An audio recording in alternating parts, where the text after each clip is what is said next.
There are a lot of husbands who have a lot of messed up ideas when it comes to their expectations around marital intimacy. Joe Rigney says there's a good reason for that. What's happened is, for a number of years, you have been taking sex ed curriculum from liars and incompetents. That's what pornography is. You have been conditioned to think that this is what sexuality is, and then you get into marriage and you go, that's not how it is. That's a lie. That's artificial, it's fake. And yet you've conditioned yourself by the choices you've made. And now you need to unlearn some things. This is Family Life Today. Our hosts are Dave and Ann Wilson. I'm Bob Lepine. You can find us online at FamilyLifeToday.com. There are lots of things about sexuality that many of us need to unlearn, and lots of things about dealing with our own lust that many of us need to begin to practice. We're going to talk about both of those things today. Stay with us.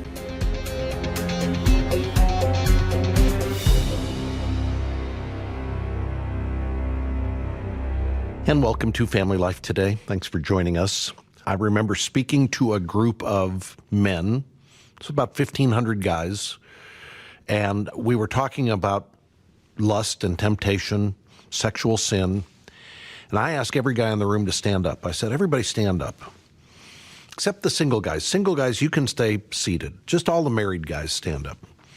Then I said, I want you to sit down if since you got married, you have not had any ongoing struggle with pornography or lust. Go ahead and sit down. I think maybe 4 guys in the room sat down. It's so depressing. So you're saying 4 guys had not struggled. Since everybody else had. Yeah, right. Yeah. And I said to the single guys, I wanted to do this for you because I wanted you single guys who were thinking, I've got this struggle going on in my life, but when I'm married, yes, and when I'm able to be intimate with my wife regularly, then this battle will go away. I wanted them to see, here's the testimony of the tribe. It's not going to go away. That's not the cure you're looking for. That's not going to fix this for you. And Bob, most women that are engaged and their fiance has come and talked to them like, hey, this has been a battle in the past. And he's usually reassuring, but I'm sure when we get married, it will no longer be a battle. Right. Like, I think it's important for her to know this could be something that we need to battle together. And it's not an easy conversation to have. And your fiance almost certainly has had exposure to pornography. Mm-hmm. And the question is, what's that ongoing exposure look like, and how is this going to impact your marriage? We need help, Bob. We do need help. We need a doctor in the house, and we've got one. Joe Rigney is joining us this week on Family Life Today. Joe, welcome back. It's great to be here. Joe is a pastor in the Twin Cities. He is an associate professor at Bethlehem College and Seminary, and he's written a book called More Than a Battle, which is a battle plan for guys to know how you get free from what is a battle for all of us. And Joe, you've talked about your own struggle with this issue. One of the things you say in the book is the whole idea of what it means to walk by the Spirit was kind of a revolutionary game changer for you. Now, you'd heard about walking by the Spirit for years, but some light came on that affected your battle with porn. Yeah, so there's this great text, right, in Galatians chapter 5, where Paul says, walk by the Spirit, and you will not gratify the desires of the flesh. Now, in the original Greek, it's actually an intensified negation. It's walk by the Spirit, and you will absolutely not gratify the desires of the flesh. That's an amazing promise. Yeah.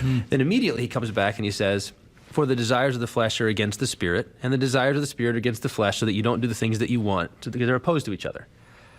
For a long time, I thought what that sounds like is great promise, realistic walk back. Like Paul sort of saying, hey, if you walk by the Spirit, you won't do this at all, but you still kind of will. Yeah. Like desires of flesh, there's going to be a war and you're going to lose some. And by the way, you just described most men's Christian walk.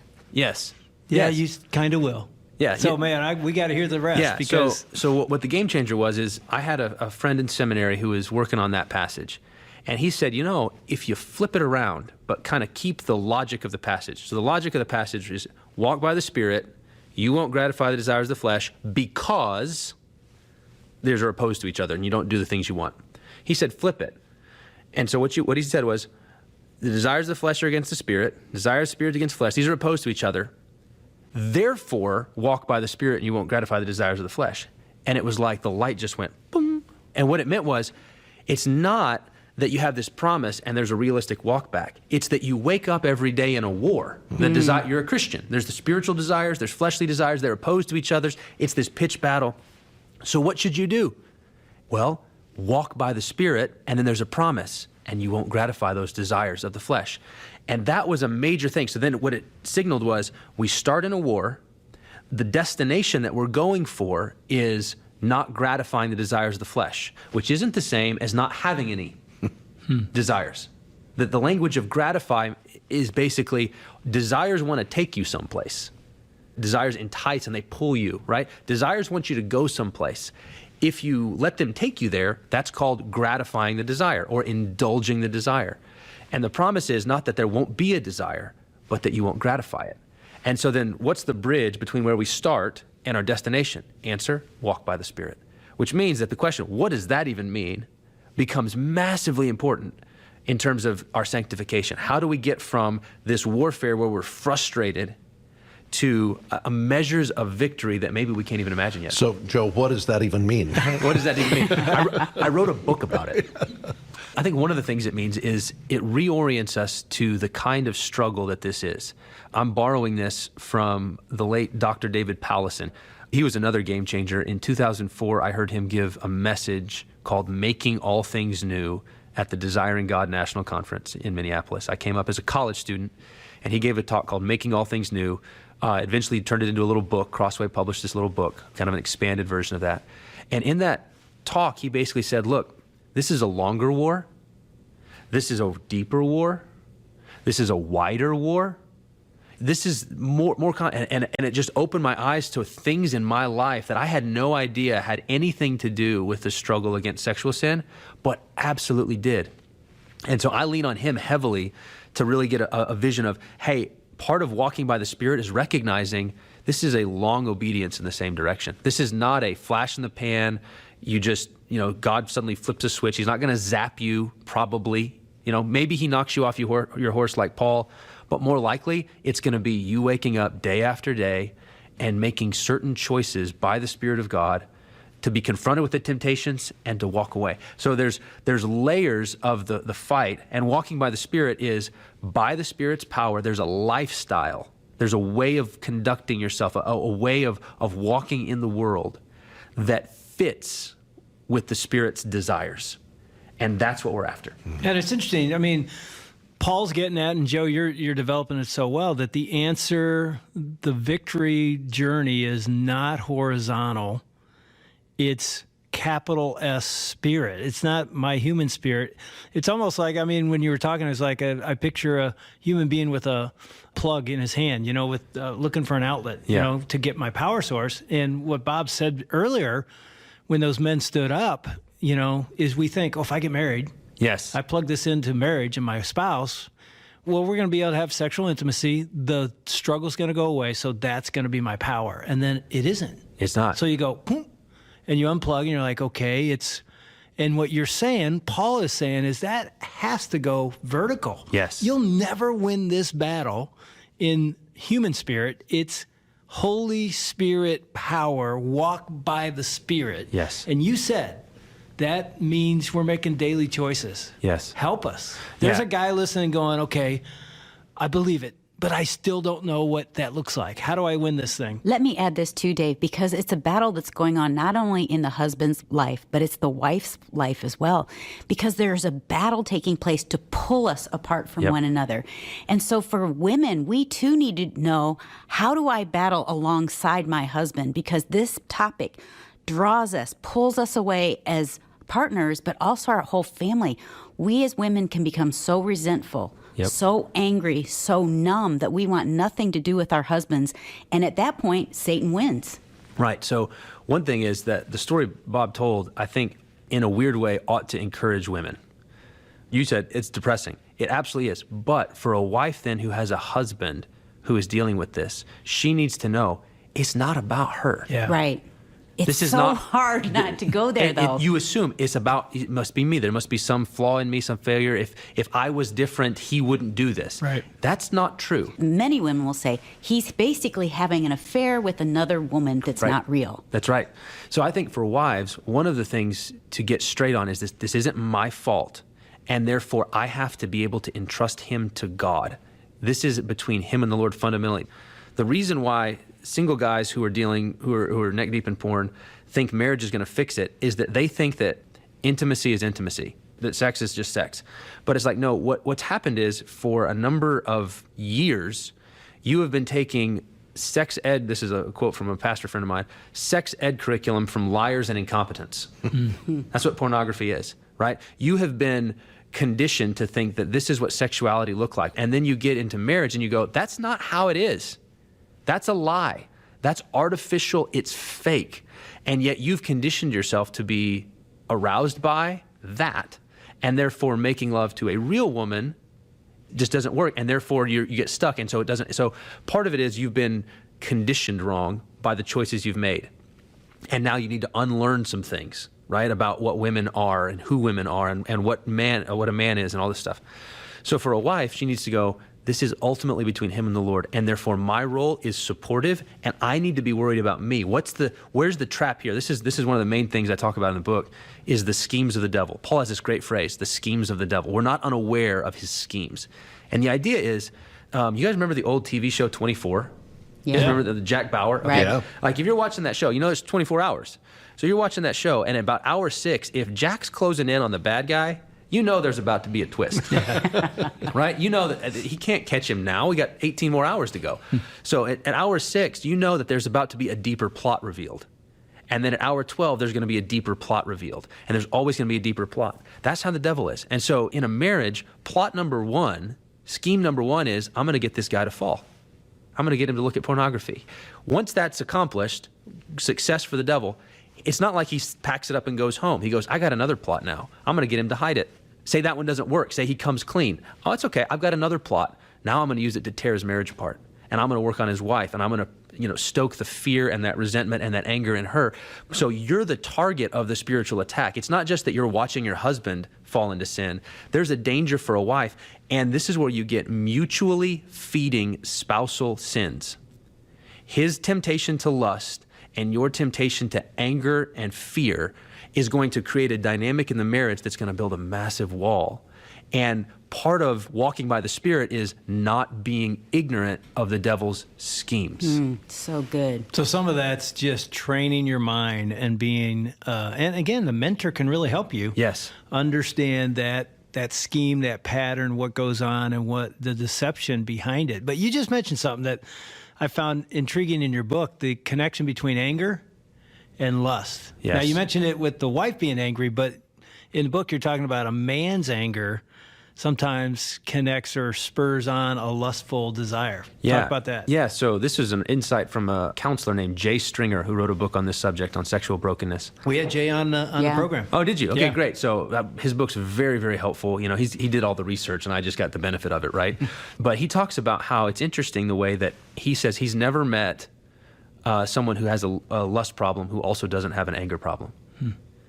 And oftentimes this is why, especially as sort of the pornography epidemic has sort of multiplied, that the pornography that guys are getting into these days is much more degrading because there's an anger involved in it. It's again, we talked earlier, the desire for validation that guys feel, and that's a part of the craving that they're seeking to satisfy through pornography is I want to be known and admired as a man.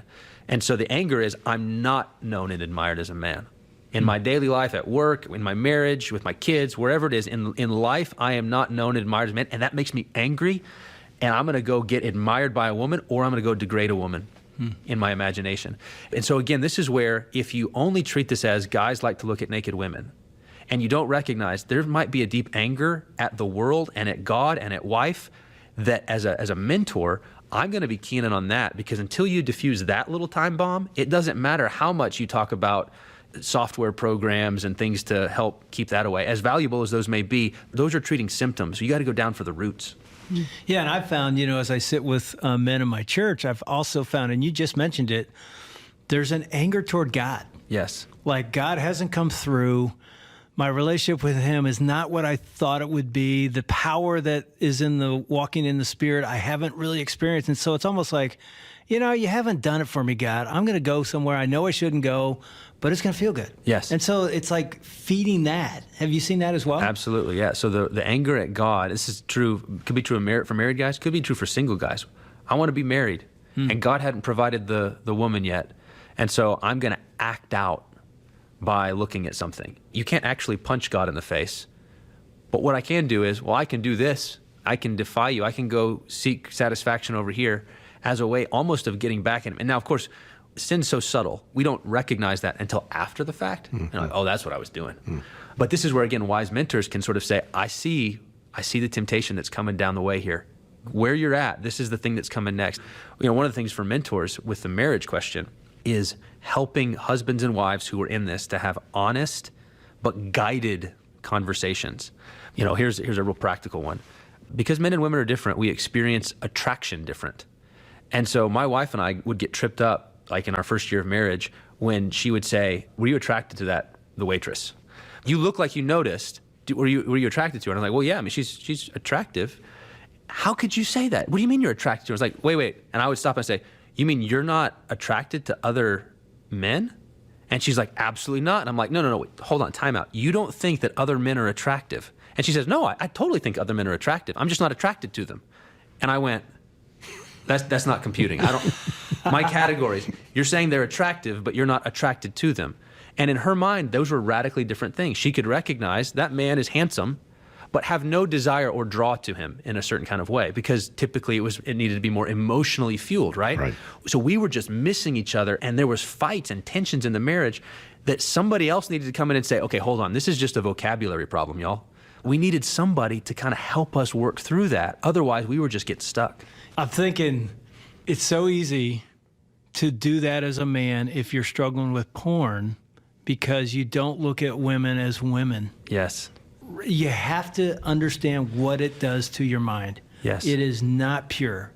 You say in the book, it's immoral, and it really is, because you look at people different. A woman that says, he's attractive, but I'm not attracted to him, is like they probably have never allowed that to distort. Yes. You know what I'm saying? Yes. It's what happens. I had a guy one time who, and this was helpful, he said two things. He said, first of all, most of the women who are involved in the creation of pornography are having to take drugs to deal with what they're doing, right? Yeah.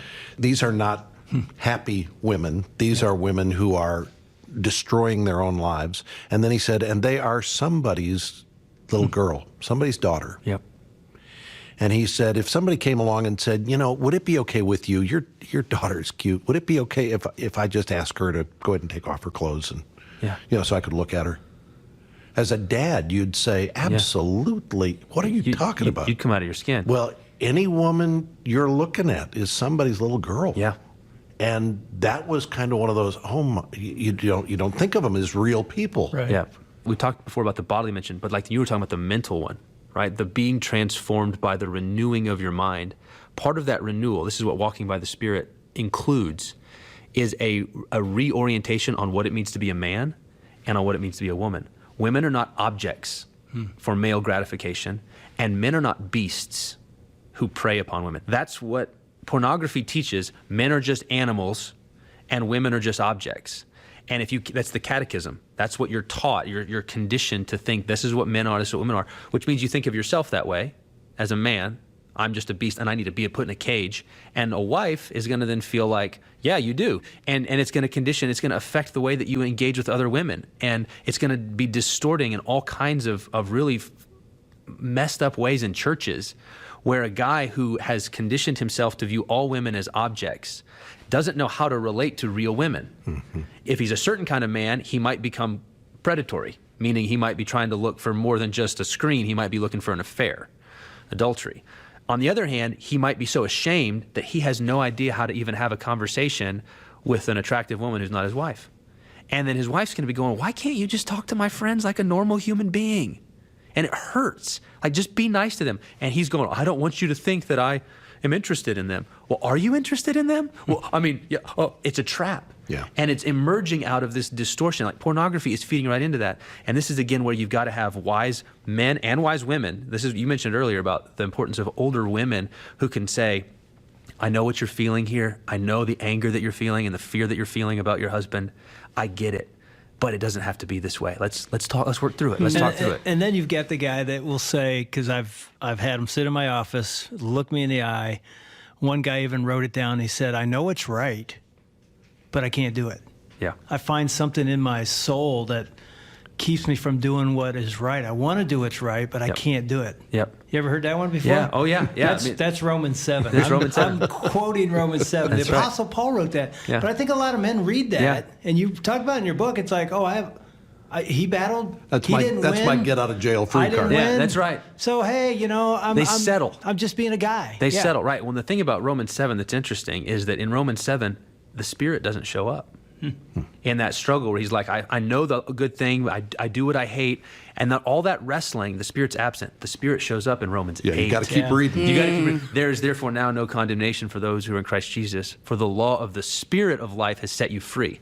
So yes, I think Paul is giving voice, and we can identify and say, I know what that. Okay, Paul gets it. He knows what I'm feeling in this battle, but we can't stay there. Joe, was your victory in this issue an instantaneous, Absolutely miraculous, or was it remission over a period of time? I would say, in terms of, at one level, there was kind of an immediacy. It was the shock awake of, I'm getting married. This is now serious. There's other people involved, and I don't want to hurt anybody. I don't want my wife to be hurt. And so that was kind of like a wake-up call. But the actual process of like unlearning things, of reorienting, of having my mind, having my body, all of the kind of long-term, it was a long road.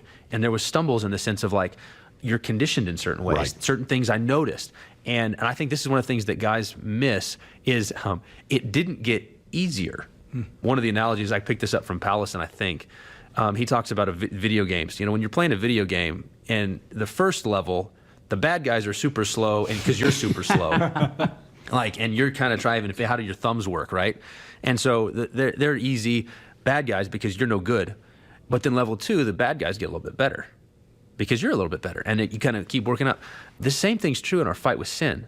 The easiest sin to defeat is actually going to the strip club or the affair, because those are things that you have to actually find somebody else. There's all kinds of effort to do it. The hard one is the double take. The hard one is, what do you notice about a woman when you first meet her? It's a different level. It's a much more subtle form of the sin. And so you should expect that as you get victory, don't think, it'll get easier. It's probably going to get harder. You're going to feel like, wow, I'm fighting at a different level. And that's not a defect. That's God growing you up into maturity. And so embrace that and keep pressing on. Don't quit. And one of the principles at play here is where you choose to fight is where the battle will be fought. And here's the thing I'd say to all of us in this battle. On the days you wake up and go, I'm not really going anywhere today. I don't need to put my armor on. I'm not really going to be in the battle today. I'm going to be home alone. How much trouble can you get home alone? If you're not armoring up, this is Ephesians 6, if you're not putting on the whole armor of God, engaging in the spiritual disciplines, if this is not a part of your daily, ongoing reaction to this, then don't be surprised when you find yourself suffering arrow attacks in the middle of whatever. Yeah, and I think we've already said this, but I think it's also key to understand I'm not Romans 7, I'm Romans 8. That's right. I'm not defeated. I was. Yep. And I really didn't have the power to beat this, even though I might win here and there. I couldn't win. I am Romans 8. I am in Christ. I'm a warrior. I can put on the armor. I couldn't even put it on before. Yeah, the battle's real. Paul says that, but he gets to Romans 8:1. He says, there is no condemnation in Christ. I can walk by the Spirit of God. Today is the day you got to take the step. You've got to come out of the dark. Picture standing in front of your wife and kids someday, looking them in the eye and saying, this marriage is blowing up because I didn't win my porn battle. That's where this is going. Yep. And you got to remind yourself, I can stop that starting right here, right now. Get the mentor, get the buddies, start walking by the Spirit, and let God And I would add bring you this. a victory. I would add this too. My wife's got to have the last little point, doesn't she? I've been trying to get it in. I think as a woman, I used to think, I wish Dave would put his armor on. And yet, we don't have control of our husbands, but we have control of our own lives. And one of the greatest places that we can do battle is on our knees. That's right. Like, this is on us too. Let's battle for our families. Let's battle for our husbands. Let's battle for our children on our knees. Let's get girlfriends to say, let's take this home back for Jesus in the power of the Spirit and walk in the Spirit. Joe, thank you for your transparency. Thank you for the book. Thank you for helping all of us in this battle. It's my pleasure. And let's hope that a lot of our listeners will get in touch with us and get a copy of your book, More Than a Battle. We're making it available this week to any Family Life Today listener who'd like to get a copy and can make a donation to support the ministry. Whatever your donation is, ask for your copy of Joe Rigney's book, More Than a Battle, and plan to get multiple copies. Plan to go through this book with other guys, whether it's a small group that you've got, or maybe you just need to get a group of guys together and say, this is something I've been wrestling with. I know that sounds threatening, but this is how you get help. This is where hope comes from. Get a group of guys, say, I've been struggling with this. I don't know if you are, but I'm guessing most of us have been struggling with this. And even if you're not, maybe you can be a mentor to me. Get your copy of Joe Rigney's book, More Than a Battle. It's available when you make a donation to Family Life Today. And what you're supporting when you make that donation is this program being heard in your community and in communities all around the world. You're helping us bring practical, biblical help and hope to marriages and families every day of the year. We've got more people than ever listening through our mobile app, listening online, listening on this local station. You make that possible when you support this ministry. You can donate online at FamilyLifeToday.com, or you can call 1-800-FL-TODAY to donate. Again, ask for your copy of Joe Rigney's book, More Than a Battle. When you make your donation, we're happy to send it to you as a way of saying thank you for your support, and we look forward to hearing from you. Now, tomorrow we're going to talk about what is the essence, what's the core of real leadership. What does that look like? And we're going to be talking to somebody who has seen guys who have been leaders in the sports arena for many years, Jason Romano from Sports Spectrum.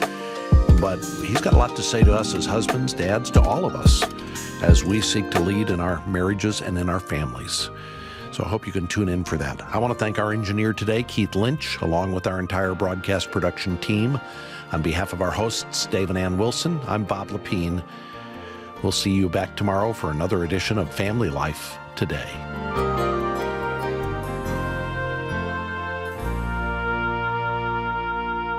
Family Life Today is a production of Family Life of Little Rock, Arkansas, a Cru ministry. Help for today, hope for tomorrow.